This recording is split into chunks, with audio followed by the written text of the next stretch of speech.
morning, madam. My card.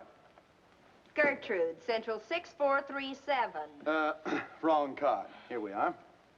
Pilgrim Pot and Pan Company, manufacturers of fine cooking ware. For gracious living, madam. I wonder if I may step in for a few minutes and discuss our line. I'm more interested in Gertrude's. As a special advertising offer this month, we're presenting our Taste Will Tell plan. How does that sound? Confusing. Freddie, will you come in, sit down, and tell me what this is all about? I finally got a job. Now, I'll sit down. No, really, Margie, I'm a door-to-door salesman for Pilgrim Pots and Pans. And, Margie, have we got a gimmick? With no obligation on the customer's part at all, we go in, cook a dinner free of charge using our own pots and pans. Get the angle? Not yet, but I'm in there fighting. Well, after each course is served, I go to the table with a pot that it was cooked in and give a sales pitch. After just serving the mistake, who's going to turn me down? Why, Freddie, that's marvelous. Now, let's get back to Gertrude. Oh, she's supervising cook for the outfit. Makes up the menus, stuff like that. Freddie, I just love the whole idea. How much stuff have you sold so far? Well, I haven't got my license yet. I wanted to try out my sales pitch on you first. I guess it was kind of weak, wasn't it? No, Freddie, you just need a little practice, that's all. Now, let me think a minute. Oh, no, Margie, please, none of your ideas. Oh, I can see that look coming into your eyes. I've got it. What? Dad'll be home for dinner soon. You can try the whole deal out on him. The way he feels about me? I'm not that crazy. Dad's been critical of you strictly because you haven't had a job. This puts a new aspect on the whole thing. You really think so, Margie? Oh, absolutely. And there's another wonderful thing in your favor. What is it? He missed lunch today. He'll be so hungry he'll eat anything. Get your pots and pans.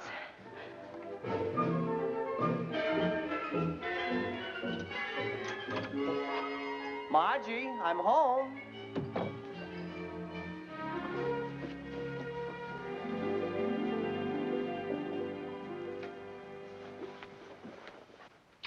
Dad, wait till you hear the news. But first tell me what kind of a mood you're in. How do you feel? Sort of hungry. Can't you say real hungry? Okay, real hungry. Starved? Famished. Now, what's the good news? Freddie's here. I've lost my appetite. Dad, that's unkind. Especially when you haven't heard what Freddie's going to do. Oh, Margie, don't tell me it's really happened. He's finally taken my advice. He's leaving town? He's cooking our dinner. What? And you're going to eat it. That is, if you want to help him find a job. You said you'd do anything to help him get work, remember? Yes, but I didn't say I'd go as far as suicide. Where's he now? He's out in the kitchen toiling over a hot stove. Dad, will you wait?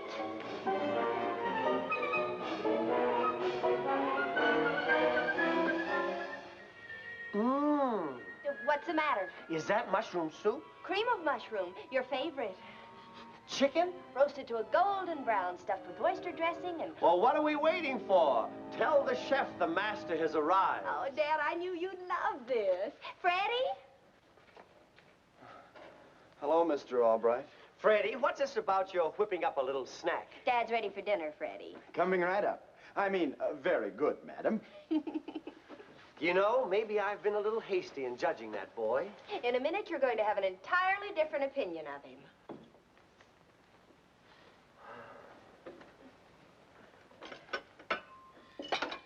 Get a whiff of that soup. Freddie, how do you do it? You go ahead and start eating, Margie. It's your father I have to sell. Sell? Mr. Albright, in affording you the pleasure of your first meal served in Pilgrim's hydroplated soup tureen, I draw to your attention the pungent aroma and distinctive garden-like flavor of the soup, captured by the seal-in process of Pilgrim cooking. Say, what is this? Sales talk. All right, I'm sold. Let's have the soup. In creating this new process, the Pilgrim people originated hydroplating, a finish which eliminates sweating or the formation of water globules on the metal, thus preserving the taste buds of the food prepared in the utensil. Note the delicious aroma of each vegetable, the exciting scent of each dainty spice used in its seasoning.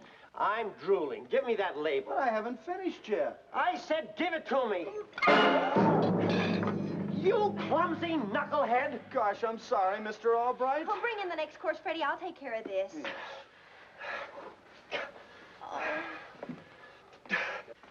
I'm starving and he has to yakety-yak. Well, this is Freddie's new job, Dad. He's supposed to sell you the soup tureen. Oh, the devil with a soup tureen. I'm hungry. Well, if you'll only listen to him. I don't want to listen. I want to eat.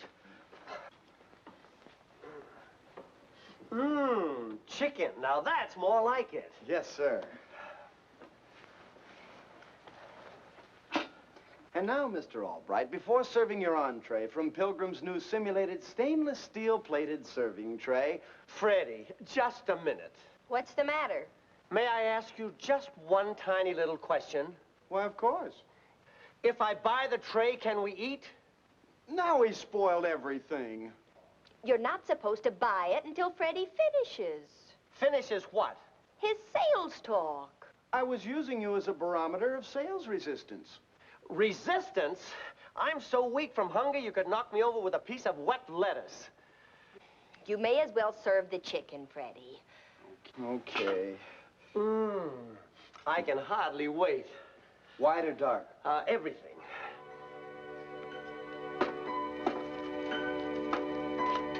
Oh, you stupid, clumsy knucklehead. Gee, I'm sorry. Now wait, Dad, where are you going? Down to the drugstore to get a hamburger.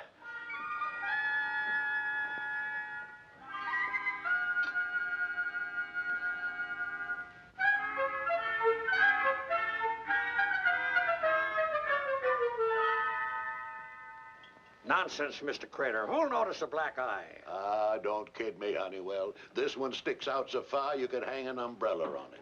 I know, but we want to close a big deal with you. We don't want you sitting up in your hotel room all alone. We want to entertain you. I'm sorry. Till this eye gets better, I'm staying away from public places. I know what we'll do. We'll have dinner in my apartment. Fine, fine. Yes? Betty, call up the deluxe catering service. Tell them I want dinner for 3 in my apartment tonight. Have a man come over with a menu. Right away, Mr. Honeywell. I'm glad I thought of that. That solves all our problems, and we'll... Yep. Excuse me. Mr. Honeywell, do you know where my father is? Your father is out on a call.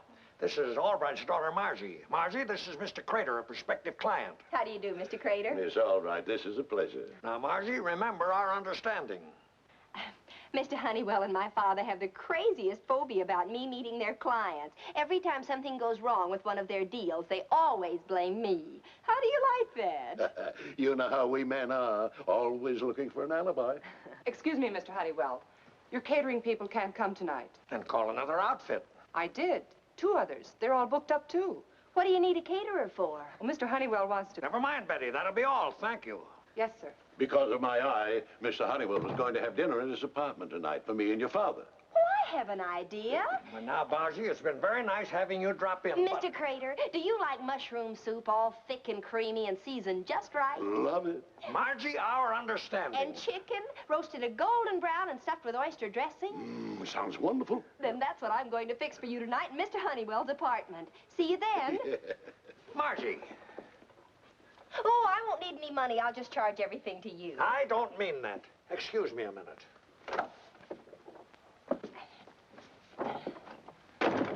Your father's going to be furious with you, Margie, and me, too, for letting you talk me into this. Well, then don't tell him. Let him find out when he gets there. All right, but remember, no monkey business. Now, there's a silly thought you dragged in from left field.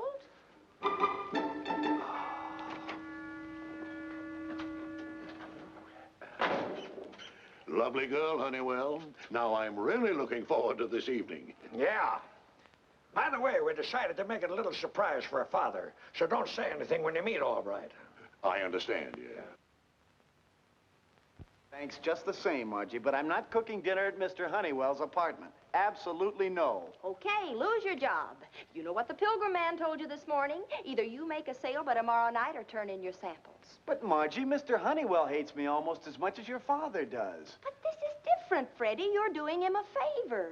Besides, think of all the stuff you'll sell. Mr. Honeywell's loaded, and so is Mr. Crater. Yeah, this could be my big break. Now you're talking. Freddie, we'll make this the perfect dinner. I just thought of something. Gertrude. Huh? You know, your company's cooking expert. On a big deal like this, maybe you could get her over there to help us. Hey, that's an idea. I'll call her right away.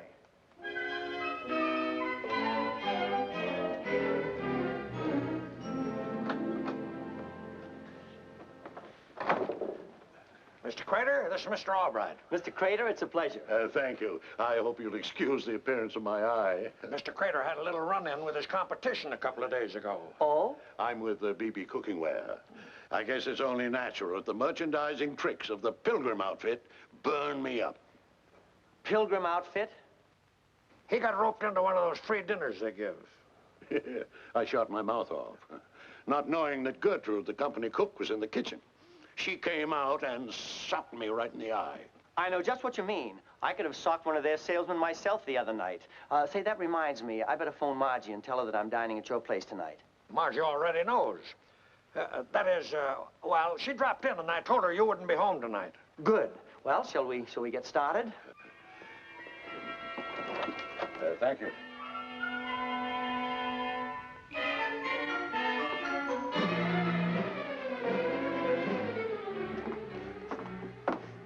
Hey, you're pretty handy with those things, Gertrude. You should have seen me 20 years ago when I was in show business. Gosh, what did you do on the stage, Gertrude? Juggle? Are you kidding? I used to box. Here they are. Is everything all ready, Gertrude? Well, it will be as soon as you get them seated. Swell.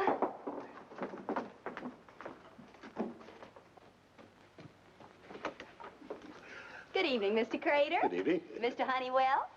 Margie, Hi, Dad. what are you doing here? Never mind what she's doing here. A little present for our charming hostess? Well, thank you, Mr. Crater. Have you lost your mind? I couldn't get out of it. Besides, he liked the idea. And have we got a wonderful dinner waiting for you? We? You and Mr. Crater will want to freshen up first. Oh, yes, yes. Right this way, sir. Margie, I want the truth. Margie, have you got Freddie here for one of those demonstration meals? Why, Dad, what makes you say that? Pilgrim? So what? You don't want to see Freddie lose his job, do you? And he will unless he sells some of this stuff. He's liable to lose his life unless he gets his junk out of here. Do you know who Mr. Crater is? He's the general manager of the BB Company, chief competitors of the Pilgrim outfit. Oh, no. Oh, yes. And the minute he sees what's on this table, you know what's going to happen to Mr. Honeywell and me? An account worth $100,000 to us is going to walk right out that door. But what can I do? Get Freddie and his junk out of here immediately, and that's an order. But dinner's all ready. It'll take hours for them to clean up and get the stuff out of here. Them? You mean there's somebody else here besides Freddie? The company cook, Gertrude. Oh, I knew it. Oh, there'll be a homicide. Why do you say that? Did you see Mr. Crater's eye? Gertrude gave him that beautiful shiner. Dad, I'll get them out of here if they have to jump out of windows. Oh, maybe there's still a chance. Get them to sneak all this junk out into the hallway and leave by the service entrance. I'll go and keep Honeywell and Crater in the bedroom. Well, sit down, gentlemen. We're all ready, aren't we, Margie? There'll be a slight delay. Why don't you take a walk around the block or something?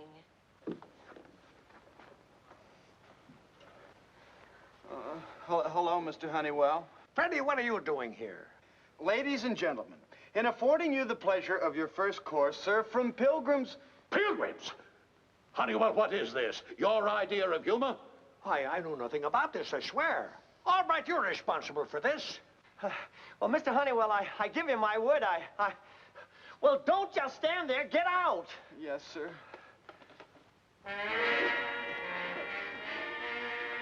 You! Stay out, Gertrude, stay out! Yeah, who said so? Honeywell, if you were a younger man, I'd punch you right in the nose for doing this to me. That's no way to talk, Crater. I'm sure everything can be explained. I am not the slightest bit interested. And as far as our business is concerned, it's off. Good evening, gentlemen. Get out of here, you, and take every bit of that blasted tin plate with you. Tin plate, huh? Now, Gertrude. Well, here's a kiss to remember it by. Ouch, my head. Oh. Mr. Honeywell, are you all right? Yeah. Am I hurt much? Oh, you're perfectly all right. Your eye's getting black, that's all. Albright, you're fired. But Mr. Honeywell... You can't do that to Dad. It was my fault, not his. Get out, both of you. Mr. Honeywell, is that polite? No, it's his home. He can order us out. I mean to point.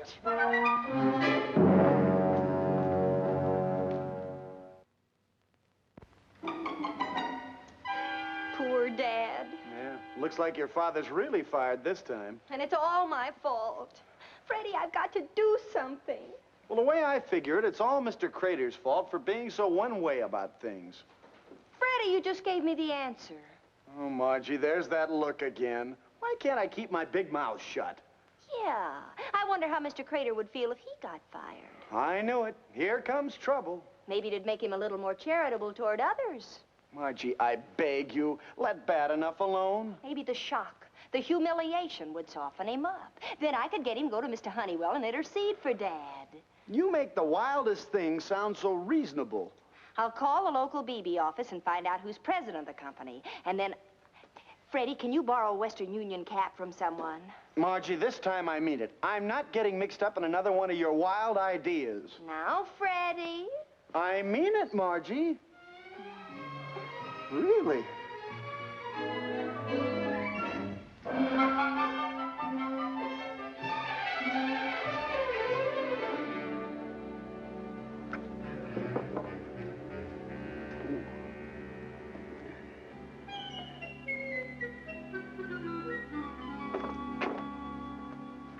There's his room. And remember, give me a couple of minutes before you knock. Okay.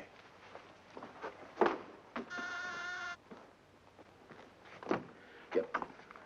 Well, May I see you for a few minutes, Mr. Crater? I'm sorry, but I... It's terribly important, otherwise I wouldn't bother you. Oh, very well. Come in. Won't you sit down? Thank you. I can only stay a minute. I'm afraid to leave my father alone too long. He's ill? Well, not exactly sick, but after all, my father is along in years, and... It so happens that your father's age is the same as mine.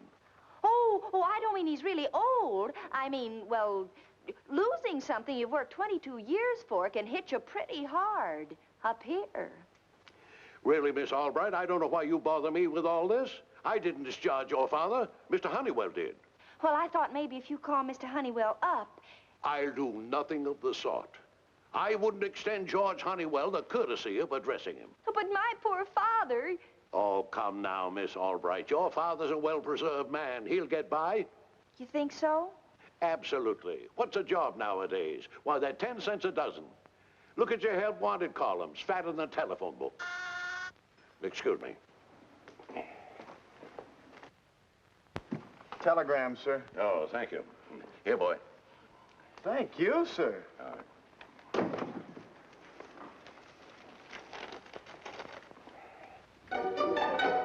What? Something wrong, Mr. Crater? It can't be true. After I've given them the best 19 years of my life. Who? My firm, the BB Cooking Ware Company. Without a word of warning, they fire me. Oh, no. I'm an old man. What'll I do? Well, I get another job. Oh, come now, Mr. Crater. You're a well-preserved man. You'll get by. But when you lose something you work so hard for, it does something to you. Up here. You'll get another job? You really think so? Oh, they're 10 cents a dozen. Well, look at your help wanted columns. Fatter than a telephone book. Now I know what your poor father's going through. You know what I think I'll do? What? I think I'll call him up and offer my sympathy. Oh, would you, Mr. Crater? Then I'll call up Mr. Honeywell, and when he finds out you two are friends... I'm glad we're on the same team again, all right. So am I, Mr. Honeywell. You know, I'd have missed you. Now, don't ask for a raise. All I ask is that from now on, Margie stays out of our business. Oh, she will. I'm sure this thing has taught her a lesson. Excuse me.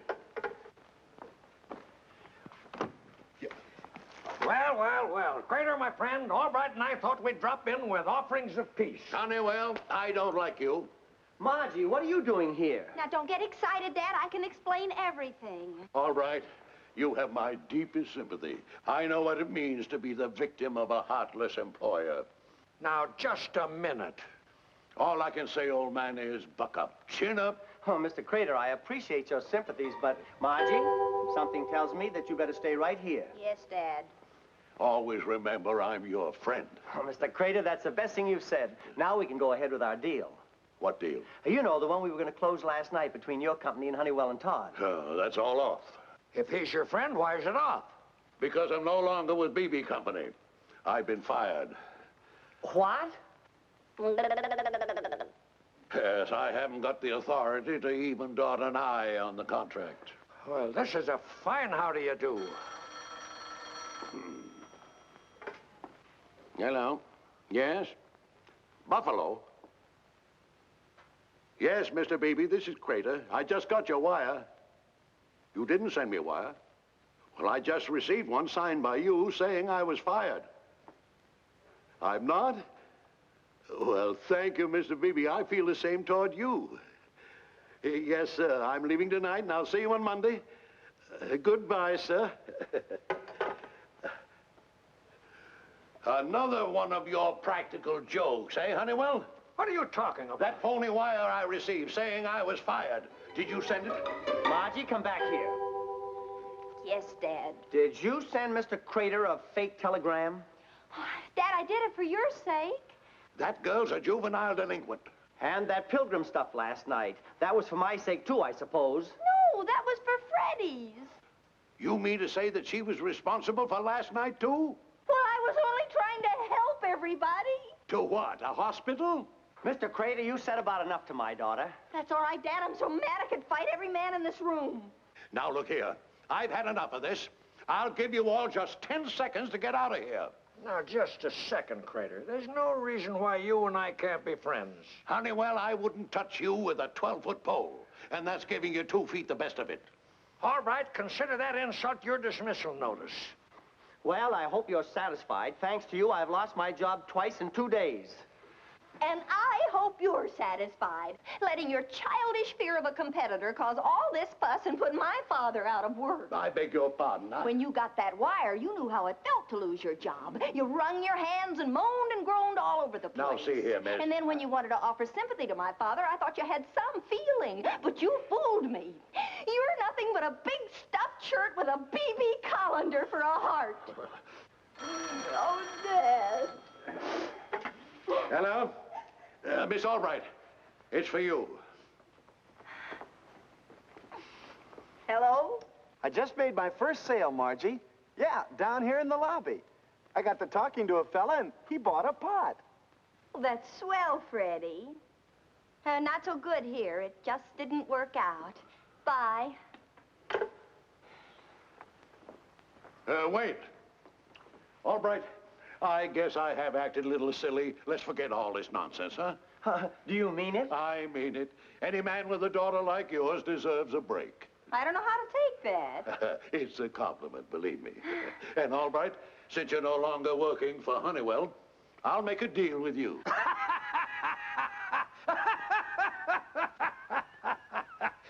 Listen to him, all right. He thinks I was serious about letting you go. Well, Mr. Honeywell, just to show you that there's no hard feelings, I'll let you in on the deal with one proviso. Anything at all, name it. I want a new iron-bound contract, 5 years with no options. Oh, that's ridiculous, preposterous.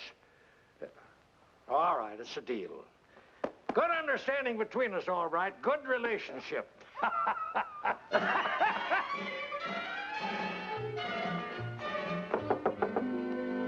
Freddie. Margie, would you come down and bail me out? What happened? I sold a pot without a license to a policeman. Come on, let's go.